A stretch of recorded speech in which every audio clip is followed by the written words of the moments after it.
అనంతపురంలో కూటమి మహాసభ జరుగుతుంది. లైవ్ లో చూద్దాం.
హిందూపురం పార్లమెంటు సభ్యులు శ్రీ బికే పార్థసారథి గారిని మాట్లాడాల్సిందిగా కోరుతున్నాం.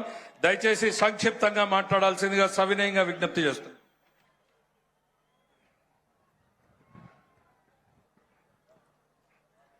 సభా వేదికను అలంకరించిన పూజ్యులు పెద్దలు రాష్ట్ర ముఖ్యమంత్రి వర్యులు నారా చంద్రబాబు నాయుడు గారి పాదపద్మాలకు నమస్కరిస్తూ రాష్ట్ర డిప్యూటీ సీఎం గారు పవన్ కళ్యాణ్ గారికి, రాష్ట్ర బీజేపీ అధ్యక్షులు మాధవ్ గారికి, వేదికను అలంకరించిన పెద్దలందరికీ, ఉమ్మడి జిల్లా నలుమూల నుండి విచ్చేసినటువంటి నాయకులు, కార్యకర్తలు, అభిమానులు, శ్రేయభిలాషులు, పాత్రికేయులు, మహిళా సోదరిమణులందరూ కూడా పేరు పేరున నాయక నమస్కారం. చాలా సంతోషం. ఈరోజు అనంతపురం జిల్లా చరిత్రలోనే ఒక మైలురాయిగా మిగిలిపోయే విధంగా ఈరోజు సూపర్ 6 సూపర్ హిట్ ఈరోజు ఈ కార్యక్రమం భారీగా జరుగుతున్న సందర్భంగా అందరికీ పేరు పేరున నమస్కారాలు. ఒకే నిమిషం మాట్లాడమన్నారు.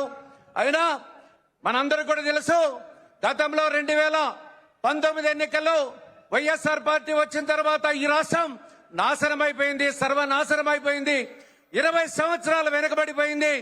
అయితే 2024లో మీ అందరికీ తెలుసు, రాష్ట్రం బాగుపడాలంటే అవగాహన, ఆలోచన ఉన్నటువంటి ఒక నాయకుడు చంద్రబాబు నాయుడు గారు అయితేనే ఈ రాష్ట్రాన్ని బాగుపడ.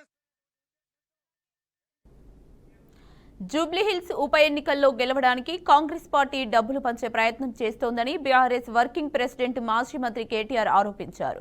జూబ్లీహిల్స్ ఉప ఎన్నికల నేపథ్యంలో తెలంగాణ భవన్లో ఆయన నియోజకవర్గ ప్రధాన నాయకులు, కార్యకర్తలతో సమీక్ష సమావేశం నిర్వహించారు. ఈ సందర్భంగా ఎన్నికల్లో వ్యవహరించాల్సిన తీరుపై పార్టీ శ్రేణులకు కేటీఆర్ దిశానిర్దేశం చేశారు. నేతల జీవితాలు ఎంత అనిశ్చితంగా ఉంటాయో మాగంటి గోపీనాథ్ ఉదాహరణ అని ఆయన వ్యాఖ్యానించారు. గోపీనాథ్ అకాల మరణంతో కుటుంబ సభ్యులు ఇంకా కోలుకోలేకపోతున్నారని మాజీ మంత్రి కేటీఆర్ తెలిపారు.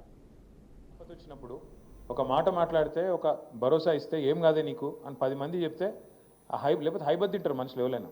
అట్లా కాకుండా మాటకు మాటనే ఉంటుంది, అట్లా చెప్పాలమ్మా అని చెప్పిన. కానీ ఎందుకో కానీ ఎన్నడూ చెప్పకపోయేది. తర్వాత అట్లాగే తన ఆర్థిక పరిస్థితి కూడా ఎన్నడూ మాకు తెలియదు. అందుకే మన అసెంబ్లీలో చెప్పిన నేను ప్రామిస్ చెప్తున్న పరిశాన్ అయినా. చనిపోయినాక మొదటిసారి నేను ఇంటికి పోయేవారు కాడ పరిస్థితి చూస్తే మాకే అనిపించింది, అరే అన్ననేమో ఎప్పుడు ఏ ఫంక్షన్ వచ్చినా ఆడబిడ్డలకు మంచిగా బతుకమ్మకు చీరలు పెడతాడు, ఎప్పుడు ఏ ప్రోగ్రాం పెట్టినా గిఫ్ట్లు ఇస్తాడు, మంచిగా క్రిస్మస్ అయితే పెద్ద ప్రోగ్రాం పెట్టిండు ఎస్పీఆర్ హిల్స్లో, పెద్దది పెట్టి బ్రహ్మాండమైన లైట్లు గిట్లు పెట్టి హంగామా చేసి పెద్ద ప్రోగ్రాం చేస్తాడు. ఎక్కడ ఒక్కరోజు కూడా ఏమైనా అవస్థ ఉందా, లోపల ఏమైనా ఇబ్బంది ఉందా అన్నట్టు చెప్పకపోతుండే. ఇంటికి పోతే నేనే అనుకున్నా, చిన్న ఇల్లు 200-250 గజాలు ఉంటుంది, అక్కడ 20 ఏళ్ళకెళ్ళి ఉన్నాడు. 3 పిల్లలు, చనిపోయిన రోజు చూసిన 3 పిల్లలు, వాళ్ళు పాపం ఇవాళ ఎవరు పెళ్లి కాలే, ఎవరు సెటిల్ కాలే, అంత చిన్న చిన్న పిల్లలు. మీరిగిన రాయమత్ నగర్లో పొరపాటున ఒక్క ఓటు కాంగ్రెస్కి వడనిస్తే ఆ ఓటు మీ ఇల్లు మీరు గూలగొట్టుకుంటందుకు వేసుకునే ఓటే అవుతుంది. ఒక్క ఓటు మీరు పొరపాటున వేసినా ఒక్కొక్క గరీబోని ఇల్లు కూలగొట్టేందుకు మీరు సంధించినట్టు అవుతుంది, వాళ్ళకి లైసెన్స్ ఇచ్చినట్టు అవుతుంది. మరి కావన్నా వద్దాం మీరే ఆలోచన చేయండి. ఇది మీ సమస్యనో నా సమస్యనో కాదు, నగరంలో ఉండే అందరి సమస్య. మీరు చూస్తున్నారు, హైడ్రా అనేది పెద్ద పెద్ద ఇంట్లో పెద్దోళ్ళ ఇంటి మీదకి పోదు. రేవంత్ రెడ్డి అన్నగాడు ఇక్కడనే ఉంటాడు, తిరుపతి రెడ్డి అని, దుర్గం చెరువు పక్కకు నీళ్ళల్లో కట్టిండి ఇల్లు FTL. ఆడికి మాత్రం పోదు హైడ్రా. గోపన్న పిల్లలు అందరు ఉన్నారు. వైసీపీ హయాంలో రైతులు ఎప్పుడు యూరియా కోసం రోడ్డెక్కలేదని మాజీ సీఎం జగన్మోహన్ రెడ్డి అన్నారు. సీఎం మారినా అధికారులు మారినప్పుడు నాడు రైతులకు లేని కష్టాలు నేడు ఎందుకు వచ్చాయని ప్రశ్నించారు. తాము రైతులకు మంచి చేయాలనుకున్నాం కాబట్టే యూరియా కొరత రాలేదని మాజీ సీఎం జగన్ అన్నారు. రైతులకు సబ్సిడీ కింద ఇవ్వాల్సిన ఎరువులను టీడీపీ నేతలే పక్కదారి పట్టించి ఎరువుల కొరత సృష్టించి బ్లాక్లో అమ్ముకుంటున్నారని ఆరోపించారు. ఇది 250 కోట్ల రూపాయల స్కామ్ అని, బ్లాక్ మార్కెటింగ్ పై ప్రభుత్వం చర్యలు ఎందుకు తీసుకోవట్లేదు జగన్మోహన్ రెడ్డి ప్రశ్నించారు. రైతులు రోడ్డు ఎక్కాల్సిన పరిస్థితి ఎందుకు వచ్చింది? మీరు గన ఎరువులను అందించాల్సిన ఎరువులను అందించి ఉండింటే అసలు ఈ పరిస్థితే ఉండేది కాదు కదా. ఏ రైతు రోడ్డు ఎక్కే పరిస్థితే ఉండేది కాదు కదా. మీరు స్కాములు చేయకపోయినంటే ఎరువుల విషయంలో ఈ పరిస్థితి వచ్చి ఉండేది కాదు కదా. ఎరువుల కోసం 2 నెలలుగా రైతులు పడుతూ ఉన్న అగచాట్లు 2 నెలలుగా జరుగుతూ ఉంది. It's not something over night జరిగింది కాదు. 2 నెలలుగా ఇది కనిపిస్తూ ఉంది. 2 నెలలుగా రైతులు పడుతూ ఉన్న అగచాట్లు దీనికి సాక్ష్యం కాదా అని అడుగుతా ఉన్నా. అసలు ఇంత అధ్వానంగా ప్రభుత్వాన్ని నడుపుతా ఉన్నారు. ఎరువుల కోసం అసలు రైతులు ఎలాంటి అగచాట్లు పడతా ఉన్నారు అనేది ఒకసారి ఫోటోలు ఒకసారి చూపించి, క్యూలు చూడండి ఒకసారి. రైతులకు ఎరువులు దక్కక కృష్ణా జిల్లా ఘంటసాల మండలం లంకపల్లి PSC వద్ద, పార్వతీపురం మన్యంలో, విజయనగరం ఎస్కోటలో ఎరువుల కోసం బారులు తీరిన రైతులు, రాజంలో ఎరువుల కోసం రైతులు కొట్లాట, అనకాపల్లి తుమ్మపాలలో రాత్రి సమయంలో ఎరువుల కోసం పాటలు, రాత్రి సమయంలో, తూర్పుగోదావరి జిల్లా తాళ్లపూడి మండలంలో పరిస్థితి అది, ఏలూరులో పరిస్థితి అది, నూజివీడు నియోజకవర్గంలో పరిస్థితి అది, NTR జిల్లా గొల్లపూడి ఎరువుల కోసం క్యూ కట్టిన రైతుల పాదరక్ష.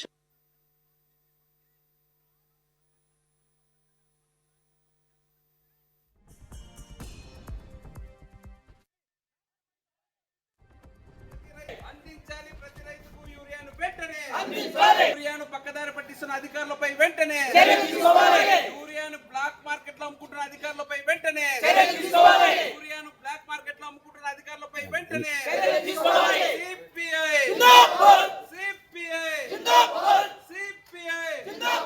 అందించాలి ప్రతి రైతుకు యూరియాను వెంటనే, అందించాలి ప్రతి రైతుకు యూరియాను వెంటనే, యూరియాను పక్కదారి పట్టిస్తున్న అధికారులపై వెంటనే, యూరియాను బ్లాక్ మార్కెట్ లో అమ్ముకుంటున్న అధికారులపై వెంటనే, యూరియాను బ్లాక్ మార్కెట్ లో అమ్ముకుంటున్న అధికారులపై వెంటనే.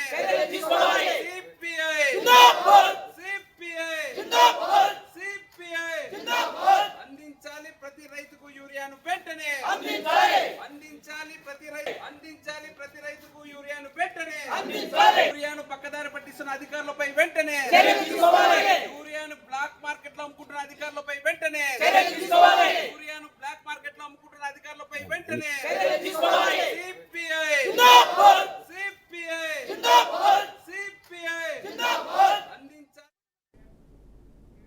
ఎన్టీఆర్ జిల్లా కంచికచెర్ల గ్రామంలో అమానుష ఘటన చోటు చేసుకుంది. రంగారావు అనే వ్యక్తి ఇంటి పక్కన ఉంటున్న మైనర్ బాలిక పట్ల అసభ్యకరంగా ప్రవర్తించాడు. తీవ్ర భయభ్రాంతులకు గురైన బాలిక విషయాన్ని తల్లిదండ్రులకు తెలియజేసింది. దీంతో బాలిక తల్లిదండ్రులు కంచికచెర్ల పోలీస్ స్టేషన్లో ఫిర్యాదు చేశారు. ఘటనపై కేసు నమోదు చేసి నిందితుడిపై ఫోక్స్ కేసు పెట్టి నమోదు చేసినట్లు విశ్వనాథ్ తెలిపారు.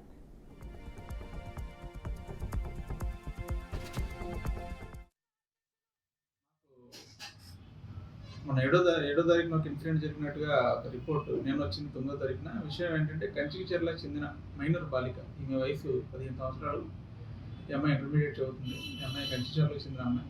వాళ్ళ ఇంటి దగ్గరలో ఉండే అనుమూల్ రంగారావు అనే వ్యక్తి వీళ్ళ తల్లిదండ్రులు ఎవరి ఇంట్లో లేని టైంలో ఇంట్లోకి వచ్చి ఈ అమ్మాయితో ఫోన్ మాట్లాడే నెపంతో ఈ అమ్మాయి చేయి పట్టుకుని అసభ్యకరంగా ప్రవర్తించినట్టు మాకు అందిన ఫిర్యాదు మేరకు మేము కేసు నమోదు చేస్తాం. దీని మీద దర్యాప్తు చేస్తాం. ఫోక్సో కేసు నమోదు చేస్తాం. సార్ నేను కంచికచర్ల పోలీస్ స్టేషన్ ఎస్ఐని మాట్లాడుతున్నాను. మాకు మన ఏడో తారీఖున ఒక ఇన్సిడెంట్ జరిగినట్టుగా ఒక రిపోర్ట్ నేను వచ్చింది 9వ తారీఖున. విషయం ఏంటంటే కంచికచర్లకు చెందిన మైనర్ బాలిక, ఈమె వయసు 15 సంవత్సరాలు. ఈ అమ్మాయి ఇంటర్మీడియట్ చదువుతుంది. ఈ అమ్మాయి కంచికచర్లకు చెందిన అమ్మాయి. వాళ్ళ ఇంటి దగ్గరలో ఉండే అనుమోల్ రంగారావు అనే వ్యక్తి వీళ్ళ తల్లిదండ్రులు ఎవరి ఇంట్లో లేని టైంలో ఇంట్లోకి వచ్చి ఈ అమ్మాయితో ఫోన్ మాట్లాడే నెపంతో ఈ అమ్మాయి చేయి పట్టుకుని అసభ్యకరంగా ప్రవర్తించినట్టు మాకు అందిన ఫిర్యాదు మేరకు మేము కేసు నమోదు చేస్తాం. దీని మీద దర్యాప్తు చేస్తాం. ఫోక్సో కేసు నమోదు చేస్తాం.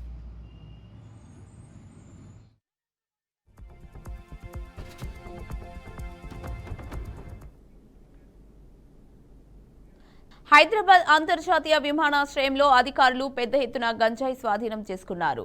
బ్యాంకాక్ నుండి హైదరాబాద్ కు వచ్చిన ప్రయాణికుడి వద్ద గంజాయిని గుర్తించారు. పట్టుబడిన ప్రయాణికుడిని హైదరాబాద్ కి చెందిన సయ్యద్ రిజ్వీద్ గా తెలిపారు. మాదక ద్రవ్యాల విలువ మార్కెట్లో సుమారు 14 కోట్ల రూపాయలు ఉంటుందని అంచనా వేస్తున్నారు. నిందితుడిని అదుపులోకి తీసుకున్న పోలీసులు విచారణ ప్రారంభించారు. గంజాయి సరఫరా నెట్వర్క్ ముఠాతో సంబంధాలు అనేక కోణాల్లో దర్యాప్తు కొనసాగుతోంది.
అనంతపురంలో కూటమి మహాసభ జరుగుతుంది. లైవ్ ద్వారా చూద్దాం.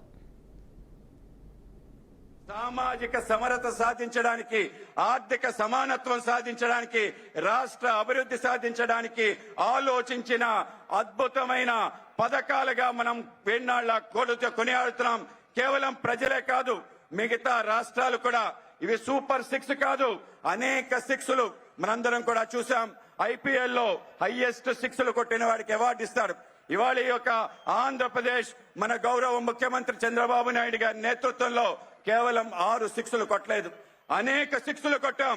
మనం గాని గమనిస్తే ఈ కూటమి ప్రభుత్వం ఏర్పడిన వెంటే మన ప్రియతమ ప్రధాని నరేంద్ర మోడీ గారి నేతృత్వంలో మనందరి యొక్క జీవన నాడి పోలవరానికి సంబంధించిన 12,517 కోట్ల రూపాయలు మనకి మంజూరు చేయడం ద్వారా మన సాగునీరు, తాగునీరు కష్టాలు తీర్చి ముందుకెళ్లడానికి వాళ్ళ మార్గం సుగమం చేశారు. త్వరలోనే 2 సంవత్సరాల్లోనే ఇవాళ కూటమి నేతృత్వంలో గౌరవ ముఖ్యమంత్రి చంద్రబాబు నాయుడు గారు, డిప్యూటీ ముఖ్యమంత్రి పవన్ కళ్యాణ్ గారి నేతృత్వంలో 2 సంవత్సరాల్లో పూర్తయి గ్రావిటీలో కృష్ణా బేసిన్ కి నీరు రావటం. కృష్ణా బేసిన్ కి నీరు వస్తుందంటే రాయలసీమకి ఏదైతే 200 టీఎంసీ హామీ ఉందో అది నెరవేరడానికి త్వరలోనే కాబోతుందని మీ అందరికీ చెప్పడానికి ఇవాళ గర్వపడుతున్నాను.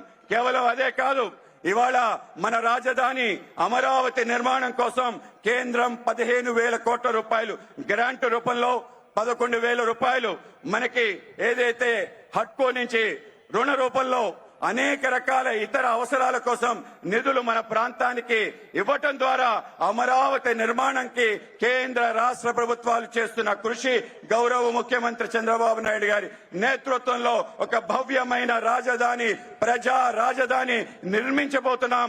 అది ఇంకో 6 అని మనం గమనించాలి.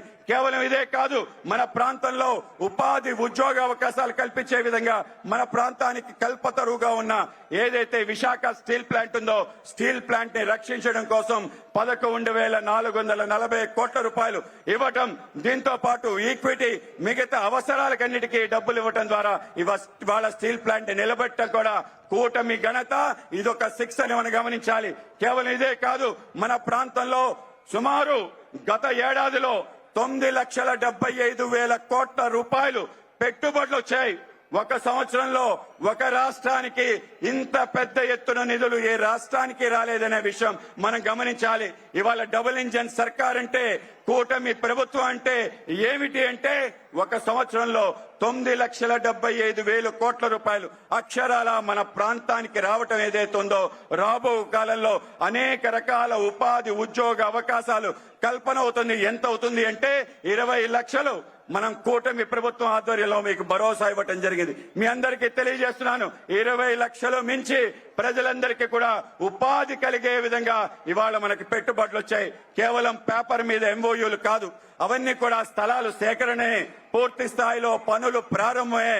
ఇవాళ మన గ్రీన్ హైడ్రోజన్ ప్రాజెక్ట్, విశాఖపట్నం సంబంధించి ఎన్టీపీసీ సంబంధించిన ఏదైతే ప్రాజెక్ట్, దాని తర్వాత ఆర్సెల్ మిట్టల్ అని చెప్పి ఇంటిగ్రేటెడ్ స్టీల్ ప్లాంట్ సంబంధించిన నిర్మాణం గాని, బీపీసీఎల్ సంబంధించిన పెట్రో కెమికల్ కాంప్లెక్స్ గాని, ఈ విధంగా అనేక రకాల పెట్టుబడులు వస్తున్నాయి. మననే నరేంద్ర మోడీ